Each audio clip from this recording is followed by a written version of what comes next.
The Great Keinplatz Experiment. Of all the sciences which have puzzled the sons of men, none had such an attraction for the learned Professor von Baumgarten as those which relate to psychology and the ill-defined relations between mind and matter. A celebrated anatomist, a profound chemist, and one of the first physiologists in Europe, it was a relief for him to turn from these subjects and to bring his varied knowledge to bear upon the study of the soul and the mysterious relationship of spirits. At first, when as a young man he began to dip into the secrets of mesmerism, his mind seemed to be wandering in a strange land where all was chaos and darkness, save that here and there some great unexplainable and disconnected fact loomed out in front of him. As the years passed, however, and as the worthy professor's stock of knowledge increased, for knowledge begets knowledge as money bears interest, much which had seemed strange and unaccountable began to take another shape in his eyes. New trains of reasoning became familiar to him, and he perceived connecting links where all had been incomprehensible and startling. By experiments which extended over 20 years, he obtained a basis of facts upon which it was his ambition to build up a new exact science which should embrace mesmerism, spiritualism, and all cognate subjects.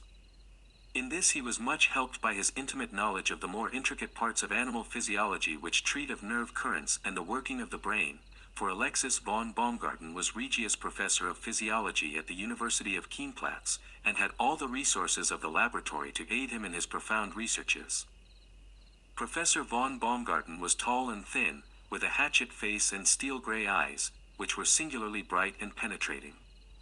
Much thought had furrowed his forehead and contracted his heavy eyebrows, so that he appeared to wear a perpetual frown, which often misled people as to his character, for though austere he was tender-hearted.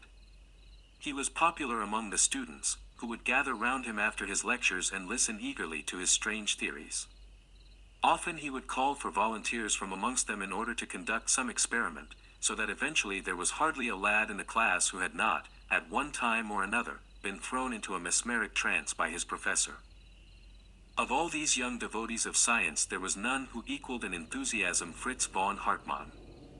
It had often seemed strange to his fellow students that wild, reckless Fritz, as dashing a young fellow as ever hailed from the Rhinelands, should devote the time and trouble which he did in reading up abstruse works and in assisting the professor in his strange experiments.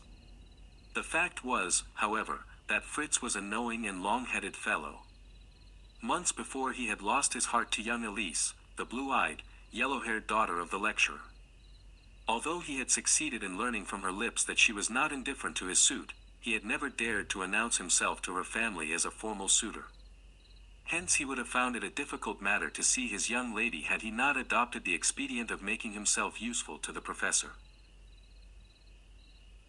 By this means he frequently was asked to the old man's house, where he willingly submitted to be experimented upon in any way as long as there was a chance of his receiving one bright glance from the eyes of Elise or one touch of her little hand. Young Fritz von Hartmann was a handsome lad enough. There were broad acres, too, which would descend to him when his father died. To many he would have seemed an eligible suitor, but Madame frowned upon his presence in the house, and lectured the professor at times on his allowing such a wolf to prowl around their land. To tell the truth, Fritz had an evil name in Keinplatz. Never was there a riot or a duel, or any other mischief afoot, but the young Rhinelander figured as a ringleader in it. No one used more free and violent language, no one drank more, no one played cards more habitually, no one was more idle, save in the one solitary subject. No wonder, then, that the good Frau Professorin gathered her Fräulein under her wing, and resented the attentions of such a mauvais sujet. As to the worthy lecturer, he was too much engrossed by his strange studies to form an opinion upon the subject one way or the other. For many years there was one question which had continually obtruded itself upon his thoughts. All his experiments and his theories turned upon a single point.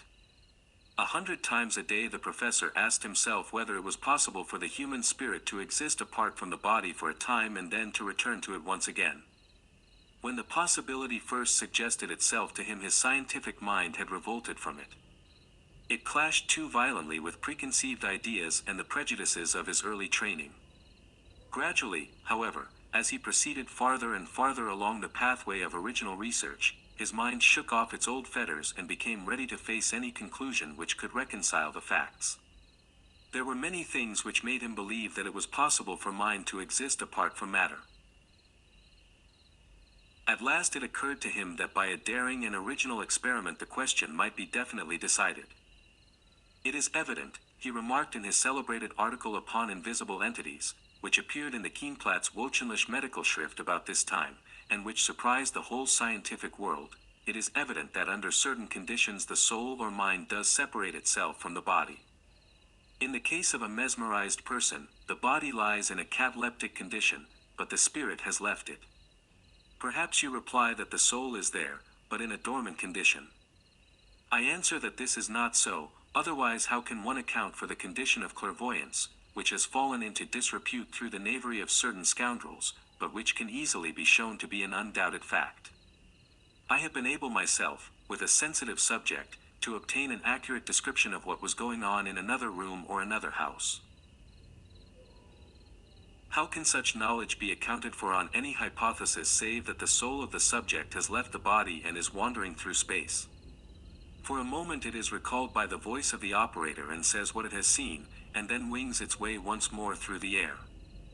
Since the spirit is by its very nature invisible, we cannot see these comings and goings, but we see their effect in the body of the subject, now rigid and inert, now struggling to narrate impressions which could never have come to it by natural means. There is only one way which I can see by which the fact can be demonstrated.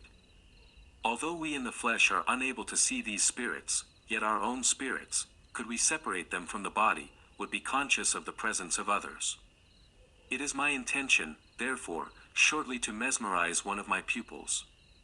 I shall then mesmerize myself in a manner which has become easy to me. After that, if my theory holds good, my spirit will have no difficulty in meeting and communing with the spirit of my pupil, both being separated from the body. I hope to be able to communicate the result of this interesting experiment in an early number of the Keinplatz Wochenliche Medical Schrift. When the good professor finally fulfilled his promise, and published an account of what occurred, the narrative was so extraordinary that it was received with general incredulity. The tone of some of the papers was so offensive in their comments upon the matter that the angry savant declared that he would never open his mouth again or refer to the subject in any way, a promise which he has faithfully kept. This narrative has been compiled, however, from the most authentic sources, and the events cited in it may be relied upon as substantially correct. It happened, then, that shortly after the time when Professor von Baumgarten conceived the idea of the above-mentioned experiment, he was walking thoughtfully homewards after a long day in the laboratory, when he met a crowd of roistering students who had just streamed out from a beer house. At the head of them, half intoxicated and very noisy, was young Fritz von Hartmann. The professor would have passed them, but his pupil ran across and intercepted him. "Ha! My worthy master," he said, taking the old man by the sleeve, and leading him down the road with him. "There is something that I have to say to you, and it is easier for me to say it now, when the good beer is humming in my head, than at another time." "What is it, then, Fritz?" the physiologist asked, looking at him in mild surprise. "I hear, mein Herr, that you are about to do some wondrous experiment in which you hope to take a man's soul out of his body, and then to put it back again. Is it not so?" "It is true, Fritz." "And have you considered, my dear sir, that you may have some difficulty in finding someone on whom to try this? Potstausend. Suppose that the soul went out and would not come back. That would be a bad business. Who is to take the risk?" "But, Fritz," the professor cried, very much startled by this view of the matter, "I had relied upon your assistance in the attempt. Surely you will not desert me. Consider the honor and glory." "Consider the fiddlesticks," the student cried angrily. "Am I to be paid always thus? Did I not stand 2 hours upon a glass insulator while you poured electricity into my body? Have you not stimulated my phrenic nerves, besides ruining my digestion with a galvanic current round my stomach? 34 times you have mesmerized me, and what have I got from all this? Nothing. And now you wish to take my soul out, as you would take the works from a watch. It is more than flesh and blood can stand." "Dear, dear," the professor cried in great distress. "That is very true, Fritz. I never thought of it before. If you can but suggest how I can compensate you, you will find me ready and willing." "Then listen," said Fritz solemnly. "If you will pledge your word that after this experiment I may have the hand of your daughter, then I am willing to assist you, but if not, I shall have nothing to do with it. These are my only terms." "And what would my daughter say to this?" the professor exclaimed, after a pause of astonishment. "Elise would welcome it," the young man replied. "We have loved each other long." "Then she shall be yours," the physiologist said with decision, "for you are a good-hearted young man, and one of the best neurotic subjects that I have ever known, that is when you are not under the influence of alcohol. My experiment is to be performed upon the 4th of next month. You will attend at the physiological laboratory at 12 o'clock. It will be a great occasion, Fritz. Von Gruben is coming from Jena, and Hinterstein from Ball. The chief men of science of all South Germany will be there." "I shall be punctual," the student said briefly, and so the two parted. The professor plodded homeward, thinking of the great coming event, while the young man staggered along after his noisy companions, with his mind full of the blue-eyed Elise, and of the bargain which he had concluded with her father. The professor did not exaggerate when he spoke of the widespread interest excited by his novel psychophysiological experiment. Long before the hour had arrived, the room was filled by a galaxy of talent. Besides the celebrities whom he had mentioned, there had come from London the great Professor Lurcher, who had just established his reputation by a remarkable treatise upon cerebral centers. Several great lights of the spiritualistic body had also come a long distance to be present, as had a Swedenborgian minister, who considered that the proceedings might throw some light upon the doctrines of the Rosy Cross. There was considerable applause from this eminent assembly upon the appearance of Professor von Baumgarten and his subject upon the platform. The lecturer, in a few well-chosen words, explained what his views were, and how he proposed to test them. "I hold," he said, "that when a person is under the influence of mesmerism, his spirit is for the time released from his body, and I challenge anyone to put forward any other hypothesis which will account for the fact of clairvoyance. I therefore hope that upon mesmerizing my young friend here, and then putting myself into a trance, our spirits may be able to commune together, though our bodies lie still and inert. After a time nature will resume her sway, our spirits will return into our respective bodies, and all will be as before. With your kind permission, we shall now proceed to attempt the experiment." The applause was renewed at this speech, and the audience settled down in expectant silence. With a few rapid passes the professor mesmerized the young man, who sank back in his chair, pale and rigid.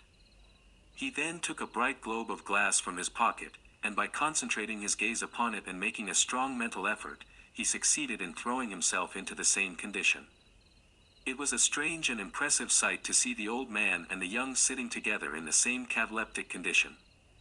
Whither, then, had their souls fled? That was the question which presented itself to each and every one of the spectators. 5 minutes passed, and then 10, and then 15, and then 15 more, while the professor and his pupil sat stiff and stark upon the platform. During that time not a sound was heard from the assembled savants, but every eye was bent upon the two pale faces, in search of the first signs of returning consciousness. Nearly an hour had elapsed before the patient watchers were rewarded. A faint flush came back to the cheeks of Professor von Baumgarten. The soul was coming back once more to its earthly tenement. Suddenly he stretched out his long thin arms, as one awaking from sleep, and rubbing his eyes, stood up from his chair and gazed about him as though he hardly realized where he was. "Tausend Teufel," he exclaimed, rapping out a tremendous South German oath, to the great astonishment of his audience and to the disgust of the Swedenborgian. "Where the Henker am I then, and what in thunder has occurred? Oh yes, I remember now. One of these nonsensical mesmeric experiments. There is no result this time, for I remember nothing at all since I became unconscious, so you have had all your long journeys for nothing, my learned friends, and a very good joke too," at which the Regius Professor of Physiology burst into a roar of laughter and slapped his thigh in a highly indecorous fashion. The audience were so enraged at this unseemly behavior on the part of their host, that there might have been a considerable disturbance, had it not been for the judicious interference of young Fritz von Hartmann, who had now recovered from his lethargy. Stepping to the front of the platform, the young man apologized for the conduct of his companion. "I am sorry to say," he said, "that he is a harum-scarum sort of fellow, although he appeared so grave at the commencement of this experiment. He is still suffering from mesmeric reaction, and is hardly accountable for his words. As to the experiment itself, I do not consider it to be a failure. It is very possible that our spirits may have been communing in space during this hour, but, unfortunately, our gross bodily memory is distinct from our spirit, and we cannot recall what has occurred. My energies shall now be devoted to devising some means by which spirits may be able to recollect what occurs to them in their free state, and I trust that when I have worked this out, I may have the pleasure of meeting you all once again in this hall, and demonstrating to you the result." This address, coming from so young a student, caused considerable astonishment among the audience, and some were inclined to be offended, thinking that he assumed rather too much importance. The majority, however, looked upon him as a young man of great promise, and many comparisons were made as they left the hall between his dignified conduct and the levity of his professor, who during the above remarks was laughing heartily in a corner, by no means abashed at the failure of the experiment. Now, although all these learned men were filing out of the lecture room under the impression that they had seen nothing of note, as a matter of fact one of the most wonderful things in the whole history of the world had just occurred before their very eyes. Professor von Baumgarten had been so far correct in his theory that both his spirit and that of his pupil had been for a time absent from his body. But here a strange and unforeseen complication had occurred. In their return the spirit of Fritz von Hartmann had entered into the body of Alexis von Baumgarten, and that of Alexis von Baumgarten had taken up its abode in the frame of Fritz von Hartmann. Hence the slang and scurrility which issued from the lips of the serious professor, and hence also the weighty words and grave statements which fell from the careless student. It was an unprecedented event, yet no one knew of it, least of all those whom it concerned. The body of the professor, feeling conscious suddenly of a great dryness about the back of the throat, sallied out into the street, still chuckling to himself over the result of the experiment, for the soul of Fritz within was reckless at the thought of the bride whom he had won so easily. His first impulse was to go up to the house and see her, but on second thoughts he came to the conclusion that it would be best to stay away until Madame Baumgarten should be informed by her husband of the agreement which had been made. He therefore made his way down to the Gruner Mann, which was one of the favorite trysting places of the wilder students, and ran, boisterously waving his cane in the air, into the little parlor, where sat Spiegler and Muller and half a dozen other boon companions. "Ha, ha! My boys," he shouted. "I knew I should find you here. Drink up, every one of you, and call for what you like, for I'm going to stand treat today." Had the green man who is depicted upon the signpost of that well-known inn suddenly marched into the room and called for a bottle of wine, the students could not have been more amazed than they were by this unexpected entry of their revered professor. They were so astonished that for a minute or two they glared at him in utter bewilderment without being able to make any reply to his hearty invitation. "Donner und Blitzen," shouted the professor angrily. "What the deuce is the matter with you, then? You sit there like a set of stuck pigs staring at me. What is it, then?" "It is the unexpected honor," stammered Spiegel, who was in the chair. "Honor, rubbish," said the professor testily. "Do you think that just because I happen to have been exhibiting mesmerism to a parcel of old fossils, I am therefore too proud to associate with dear old friends like you? Come out of that chair, Spiegel my boy, for I shall preside now. Beer, or wine, or schnapps, my lads, call for what you like, and put it all down to me." Never was there such an afternoon in the Gruner Mann. The foaming flagons of lager and the green-necked bottles of Rhenish circulated merrily. By degrees the students lost their shyness in the presence of their professor. As for him, he shouted, he sang, he roared, he balanced a long tobacco pipe upon his nose, and offered to run 100 yards against any member of the company. The Kellner and the barmaid whispered to each other outside the door their astonishment at such proceedings on the part of a Regius professor of the ancient University of Keinplatz. They had still more to whisper about afterwards, for the learned man cracked the Kellner's crown, and kissed the barmaid behind the kitchen door. "Gentlemen," said the professor, standing up, albeit somewhat totteringly, at the end of the table, and balancing his high old-fashioned wine glass in his bony hand, "I must now explain to you what is the cause of this festivity." "Here! Here!" roared the students, hammering their beer glasses against the table. "A speech, a speech, silence for a speech." "The fact is, my friends," said the professor, beaming through his spectacles, "I hope very soon to be married." "Married," cried a student, bolder than the others. "Is Madam dead, then?" "Madam who?" "Why, Madame von Baumgarten, of course." "Ha, ha," laughed the professor, "I can see, then, that you know all about my former difficulties. No, she is not dead, but I have reason to believe that she will not oppose my marriage." "That is very accommodating of her," remarked one of the company. "In fact," said the professor, "I hope that she will now be induced to aid me in getting a wife. She and I never took to each other very much, but now I hope all that may be ended, and when I marry she will come and stay with me." "What a happy family," exclaimed some wag. "Yes, indeed, and I hope you will come to my wedding, all of you. I won't mention names, but here is to my little bride," and the professor waved his glass in the air. "Here's to his little bride," roared the roisterers, with shouts of laughter. "Here's her health. See Saul Laban, Hock." And so the fun waxed still more fast and furious, while each young fellow followed the professor's example, and drank a toast to the girl of his heart. While all this festivity had been going on at the Gruner Mann, a very different scene had been enacted elsewhere. Young Fritz von Hartmann, with a solemn face and a reserved manner, had, after the experiment, consulted and adjusted some mathematical instruments, after which, with a few peremptory words to the janitors, he had walked out into the street and wended his way slowly in the direction of the house of the professor. As he walked he saw von Althaus, the professor of anatomy, in front of him, and quickening his pace he overtook him.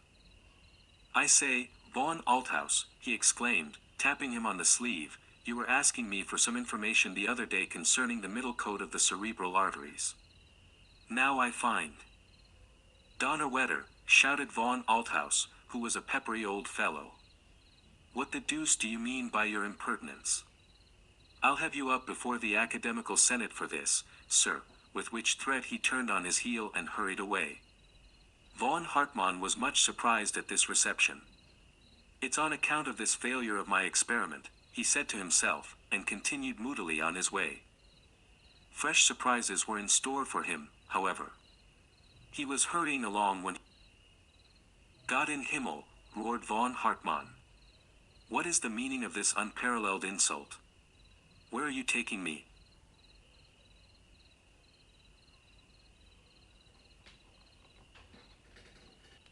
"To crack a bottle of wine with us," said the two students.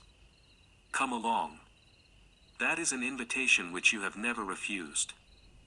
"I never heard of such insolence in my life," cried von Hartmann. "Let go my arms. I shall certainly have you rusticated for this. Let me go, I say," and he kicked furiously at his captors. "Oh, if you choose to turn ill-tempered, you may go where you like," the student said, releasing him. "We can do very well without you. I know you." "I'll pay you out," said von Hartmann furiously, and continued in the direction which he imagined to be his own home, much incensed at the two episodes which had occurred to him on the way. Now, Madame von Baumgarten, who was looking out of the window and wondering why her husband was late for dinner, was considerably astonished to see the young student come stalking down the road. As already remarked, she had a great antipathy to him, and if ever he ventured into the house it was on sufferance, and under the protection of the professor. Still more astonished was she, therefore, when she beheld him undo the wicket gate and stride up the garden path with the air of one who is master of the situation. She could hardly believe her eyes, and hastened to the door with all her maternal instincts up in arms. From the upper windows the fair Elise had also observed this daring move upon the part of her lover, and her heart beat quick with mingled pride and consternation. "Good day, sir," Madame Baumgarten remarked to the intruder, as she stood in gloomy majesty in the open doorway. A very fine day indeed, Martha, returned the other. Now, don't stand there like a statue of Juno, but bustle about and get the dinner ready, for I am well nigh starved. Martha! Dinner, ejaculated the lady, falling back in astonishment. Yes, dinner, Martha, dinner, howled von Hartmann, who was becoming irritable. Is there anything wonderful in that request when a man has been out all day? I'll wait in the dining room. Anything will do. Schinken, and sausage, and prunes, any little thing that happens to be about. There you are, standing staring again. Woman, will you or will you not stir your legs? This last address, delivered with a perfect shriek of rage, had the effect of sending good Madame Baumgarten flying along the passage and through the kitchen, where she locked herself up in the scullery and went into violent hysterics. In the meantime von Hartmann strode into the room and threw himself down upon the sofa in the worst of tempers. Elise, he shouted. Confound the girl. Elise. Thus roughly summoned, the young lady came timidly downstairs and into the presence of her lover. Dearest, she cried, throwing her arms round him, I know this is all done for my sake. It is a_ruse_ in order to see me.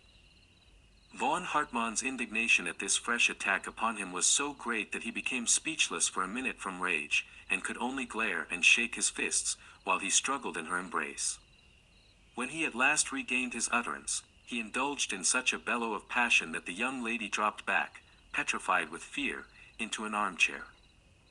Never have I passed such a day in my life, von Hartmann cried, stamping upon the floor. My experiment has failed. Von Althaus has insulted me. 2 students have dragged me along the public road. My wife nearly faints when I ask her for dinner, and my daughter flies at me and hugs me like a grizzly bear. You are ill, dear, the young lady cried. Your mind is wandering. You have not even kissed me once. No, and I don't intend to either, von Hartmann said with decision. You ought to be ashamed of yourself. Why don't you go and fetch my slippers, and help your mother to dish the dinner? And is it for this, Elise cried, burying her face in her handkerchief, is it for this that I have loved you passionately for upwards of 10 months? Is it for this that I have braved my mother's wrath? Oh, you have broken my heart, I am sure you have, and she sobbed hysterically. I can't stand much more of this, roared von Hartmann furiously. What the deuce does the girl mean? What did I do 10 months ago which inspired you with such a particular affection for me? If you are really so very fond, you would do better to run away down and find the schinken and some bread, instead of talking all this nonsense. Oh, my darling, cried the unhappy maiden, throwing herself into the arms of what she imagined to be her lover, you do but joke in order to frighten your little Elise.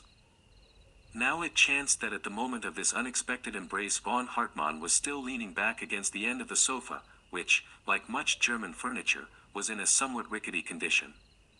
It also chanced that beneath this end of the sofa there stood a tank full of water in which the physiologist was conducting certain experiments upon the ova of fish, and which he kept in his drawing room in order to ensure an equable temperature.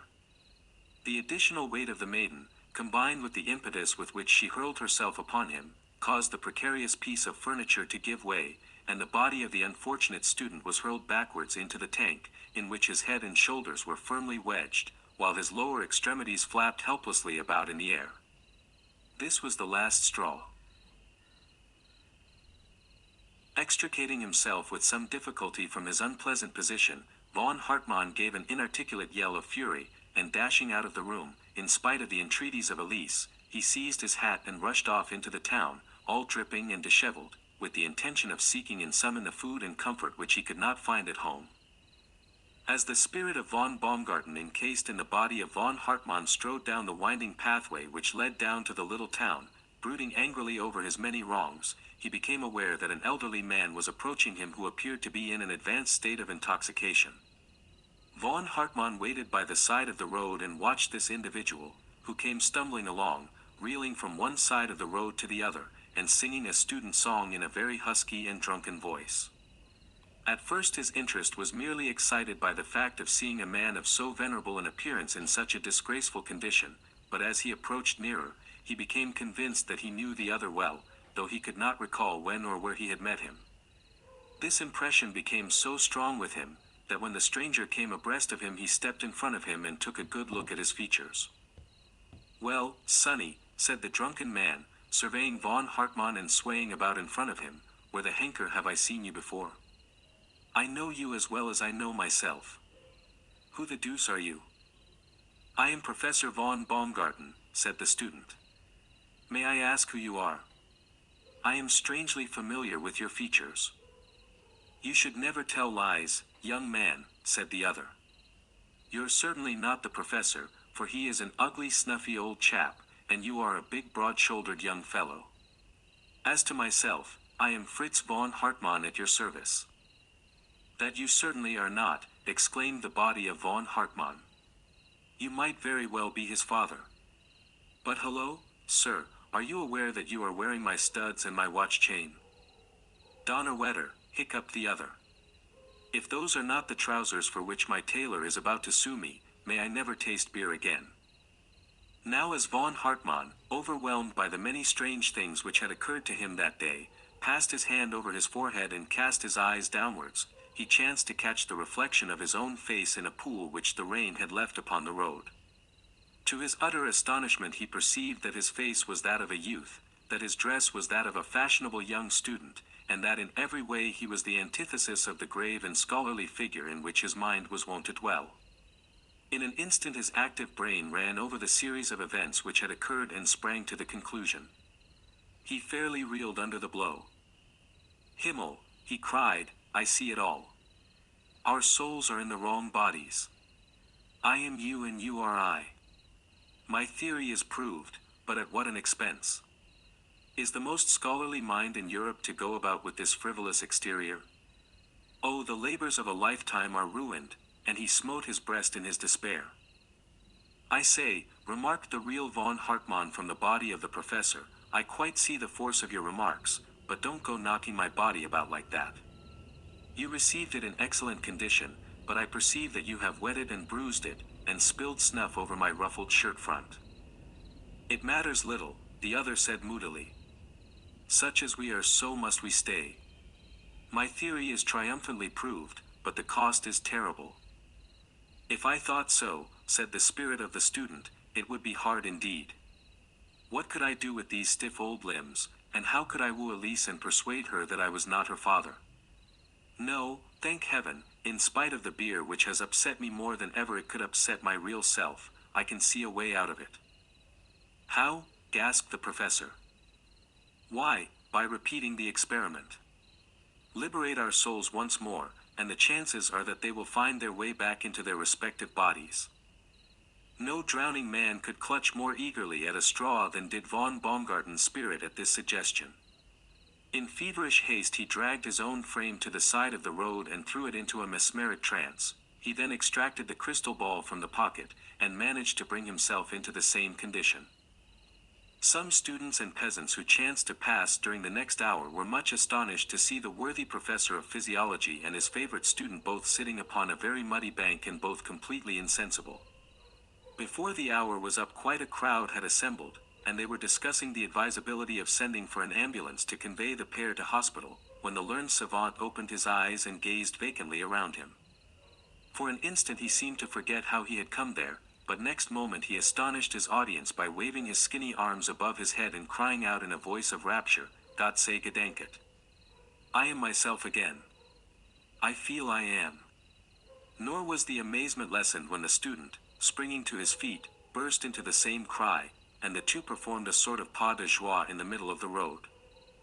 For some time after that people had some suspicion of the sanity of both the actors in this strange episode. When the professor published his experiences in the medical schrift as he had promised, he was met by an intimation, even from his colleagues, that he would do well to have his mind cared for, and that another such publication would certainly consign him to a madhouse. The student also found by experience that it was wisest to be silent about the matter. When the worthy lecturer returned home that night he did not receive the cordial welcome which he might have looked for after his strange adventures. On the contrary, he was roundly upbraided by both his female relatives for smelling of drink and tobacco, and also for being absent while a young scapegrace invaded the house and insulted its occupants. It was long before the domestic atmosphere of the lecturer's house resumed its normal quiet, and longer still before the genial face of von Hartmann was seen beneath its roof. Perseverance, however, conquers every obstacle, and the student eventually succeeded in pacifying the enraged ladies and in establishing himself upon the old footing.